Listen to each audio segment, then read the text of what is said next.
Why borders exist. The surprising history of lines on the map. Level B. 2. Upper Intermediate. When you look at a map of the world today, the borders appear so clear, so strict, so final, that it feels natural to believe they have always been there. A yellow country next to a green one, separated by a thin line of ink, this is how most of us learn geography. But the modern idea of the border is actually a recent invention. For thousands of years, people moved, settled, fought, and traded without the belief that land must be divided into permanent shapes. In early civilizations, the concept of territory existed, but it was not defined by precise mathematical lines. Ancient kingdoms were more like living zones than modern states. Power faded at the edges rather than stopping at an exact point. If you traveled far enough, the king's authority became soft, replaced by another ruler's influence or by lawless land where no one claimed control. There were frontiers, but not fixed borders. The world was fluid. Nomadic tribes did not believe in owning land in a modern sense, because their lives were tied to movement, climate, water sources, animal migration, and trade made them shift constantly. For these communities, a line in the sand would be meaningless. A territory could not be contained by a symbol. It was an ever-changing space to occupy temporarily, not something to freeze on parchment. Even when ancient states began building walls, they did so not to define a country, but to protect themselves. The Great Wall of China, for example, was less a national boundary than a defensive line against raids from the north. Ancient walls separated civilization from wilderness, taxpayers from untaxed, settled farmers from nomads. But they still did not create the idea of a closed nation. They marked danger zones, not legal borders. Everything shifted dramatically when mapping technology improved. The age of exploration, beginning in the 15th century, allowed humans to record coastlines with accuracy for the first time. As sailors circumnavigated Africa, crossed the Atlantic, reached the Americas, and mapped Asia and the Pacific, geography became measurable. Once a continent could be drawn on paper, rulers began to imagine it as something they could claim. Borders became possible not because humans suddenly needed division, but because they finally had the tools to draw it. The great European powers used this ability to redraw the world. In the 19th century, they divided Africa, Southeast Asia, the Middle East, and South America into territories that existed mostly on European desks before they existed in reality. During the Berlin Conference of 1884, 1885, no African community was invited, yet their entire continent was carved into straight lines. Whole ethnic groups were cut apart, ancient roots interrupted, and unfamiliar political systems imposed on societies that had developed according to completely different rhythms. This moment marks the true birth of modern borders, lines drawn by strangers across landscapes they barely understood. The map became not only a scientific tool, but a political weapon. Borders created by empires still affect conflicts today. Wars, revolutions, civil disputes, and migration crises often trace their origins back to pencil strokes in European meeting rooms. Yet not all borders were drawn with rulers. Many follow the shapes of nature. Mountain ranges like the Himalayas created cultural and political separation between India and China. Deserts like the Sahara served as natural limits for communication, trade, and agriculture. Rivers such as the Danube and the Rhine helped shape Europe by dividing territories, languages, and trade networks. In these cases, geography determined identity long before politics did. But even natural borders are more complex than they seem.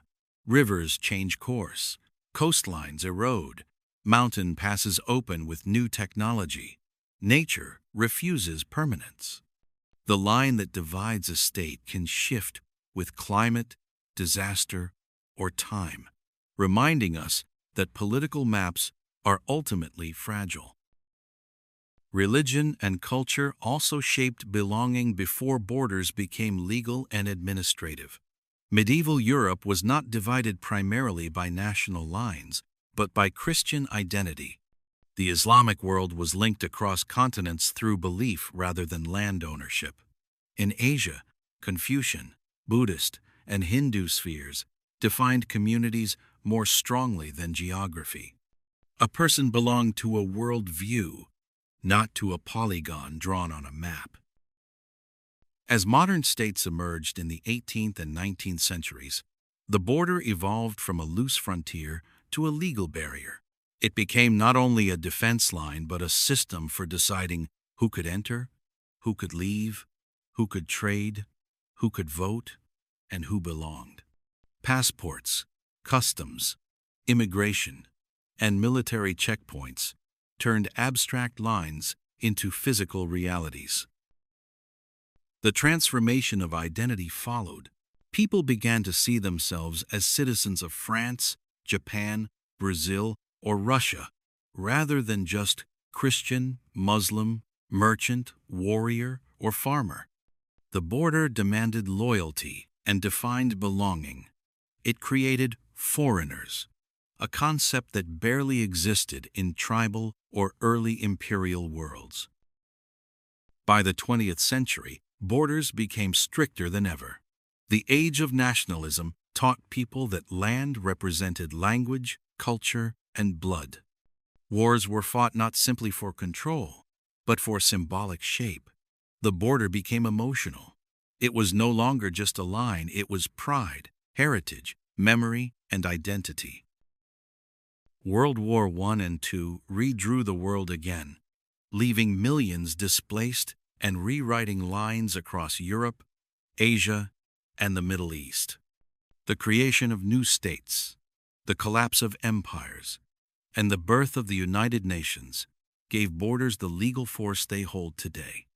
A border transformed from a frontier to a law, something defended by international treaties, armies, fences, and bureaucracy. Yet even at their most rigid, borders face constant pressure from connection. As soon as airplanes and telecommunications spread, humans began to ignore distance. Global trade, tourism, migration, and the internet softened the barriers that politics tried to maintain. For the first time, a person could speak daily with someone across the world without crossing any physical territory. The European Union took this further by removing internal borders between member states. Travel became so easy that a driver could cross 5 countries in a day without showing documents once. For millions, Europe became a lived demonstration that borders are not natural laws, but human agreements, agreements that can be changed. At the same time, many regions reacted to globalization by strengthening borders again. The United States built longer walls against illegal crossings. India fenced thousands of kilometers with Bangladesh. Countries in the Middle East fortified frontiers, not against armies, but against migrants, smugglers, and political influence. Modern walls are less about territory than about control. So what is a border, really? It is not just a line on a map, nor a wall in the desert. It is a negotiation between safety and freedom, identity and openness, memory and change. To one person, a border means protection. To another, it means imprisonment. To one nation, it means sovereignty. To another, injustice. The story of the border is the story of humanity learning to define itself, not only by what it is, but by what it is not. When we look at the world today, Borders seem permanent, almost sacred, but the modern map is only a recent chapter in a much longer and more chaotic story. To understand why borders matter now, we have to explore how they changed from flexible routes into hard political limits. By the mid-20th century, the world was full of newly independent states. Former colonies demanded sovereignty, ethnic groups argued for recognition, and regions with unfamiliar lines inherited tensions they had not chosen. Countries became shapes on paper, often shapes that did not match language, religion, or community. As a result, conflict appeared where borders ignored identity. In many regions, borders act like scars. They record wars, invasions, revolutions, and negotiations. The division between North and South Korea did not emerge from ancient history, but from the end of World War II. The lines between Pakistan, India, and Bangladesh were drawn in 1947, almost overnight, causing one of the largest migrations in human history. In the Middle East, agreements made by diplomats created borders that reshaped entire civilizations. In Europe, shifting frontiers after the collapse of empires altered cultures and economies for generations. These boundaries show why borders are rarely neutral. They hold political memory. For citizens, a border can represent independence or oppression, victory or loss, safety or exclusion. The same line can be celebrated by one nation and mourned by another. A border is never only geography, it is narrative. Globalization complicated this narrative in ways no previous century had seen. Air travel, digital communication, and multinational companies made human movement easier than ever. Goods, money, ideas, and language now move instantly, crossing borders that governments try to control. This creates a paradox. The world is more connected than at any time in history, yet border security, surveillance, and restrictions continue to increase. The map becomes both open and closed at the same time. Some regions experiment with softening borders, like the Schengen area in Europe. Citizens travel between countries without showing a passport, strengthening a shared identity and economy. Yet even this freedom faces pressure when crises emerge. Wars, pandemics, mass migration, and terrorism all push governments to tighten control again. When danger rises, states choose fences over bridges. Modern technology has created a new kind of border, one that does not exist on land. Digital borders regulate data, cybersecurity, digital privacy, online speech, and information control. Countries that open their physical frontiers sometimes close their cyber ones. China's Great Firewall limits access to global information networks, while the EU defines strict rules for digital privacy. In the 21st century, a border might be a password, encryption, or regulation, not a line on a map. These invisible borders challenge our old assumptions. If a person can work remotely, spend money digitally, learn online, and collaborate internationally, what does nationality mean? If identity is global, does belonging still depend on territory? For millions of young people, their community is no longer limited by their citizenship. They might speak Korean slang, use American platforms, listen to Brazilian music, and work for a European company without leaving home. Migration reveals the emotional power of borders more than any other issue. For some, a border represents escape from war, poverty, or disaster. For others, it represents threat, loss, or invasion. The same frontier is a doorway for one and a barricade for another. This is why debates over borders are so intense. They are not just political, they are personal. When a refugee crosses a sea to reach safety, borders decide fate. When a worker crosses for opportunity, borders decide value. When a student crosses for education, borders decide future. And when a family cannot cross at all, borders decide separation. A simple checkpoint can become a turning point in a person's entire life. Nationalism and globalization push against each other like opposing tides. One world imagines open travel, multicultural identities, and shared markets. The other insists on protection, tradition, and security. Neither force is completely right or wrong. A border can guard culture just as easily as it can restrict freedom. Some historians argue that borders reshape humanity as much as humanity reshapes borders. The rise of nation-states created new loyalties, languages, and systems of law, but it also erased local identities that once stretched beyond territory. Mountain tribes, caravan merchants, fishing cultures, desert nomads. These groups once belonged to roots, not to states. Their world was defined by trade winds, river crossings, and seasonal movement, not checkpoints. Borders also change with time. The Soviet Union vanished, creating 15 new states. Yugoslavia dissolved into 7. Germany reunited. Eritrea split from Ethiopia. South Sudan separated from Sudan. History shows that even the hardest borders can shift, dissolve, or disappear. Nothing on the map is eternal. Yet humans still feel the need to draw lines. Why?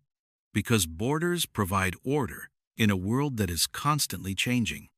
They distribute power, control migration, organize economy, and define responsibility. A government must know where its authority stops. A citizen must know where their rights begin. Borders may limit, but they also structure society. Even so, no border is perfect. Rivers flood, moving shorelines. Volcanoes create new land. Islands sink. Climate change redraws coastlines faster than politicians can sign treaties. Nature does not respect lines. It shifts them, erases them, and reminds us that humans borrow land, they do not own it forever. The future of borders remains uncertain. Technology makes them easier to cross, but politics makes them harder. Climate migration will challenge them. Virtual work will blur them. Digital citizenship may one day replace physical passports. The world might become more open or more closed. It might integrate or separate. The next century could bring walls of steel or invisible, cloud-based frontiers. One truth remains clear. Borders are not simply about land. They are about identity, about who we believe we are, who we include, and who we deny. They navigate fear, ambition, loyalty, memory, and hope. A border is a story a nation tells about itself and a story it tells about others. To understand borders is to understand humanity, our desire to belong, our fear of losing identity, and our dream of shaping a world that feels both safe and free. Borders are neither fully logical nor fully emotional. They are agreements shaped by time, conflict, culture, and imagination. The lines on the map are not just lines.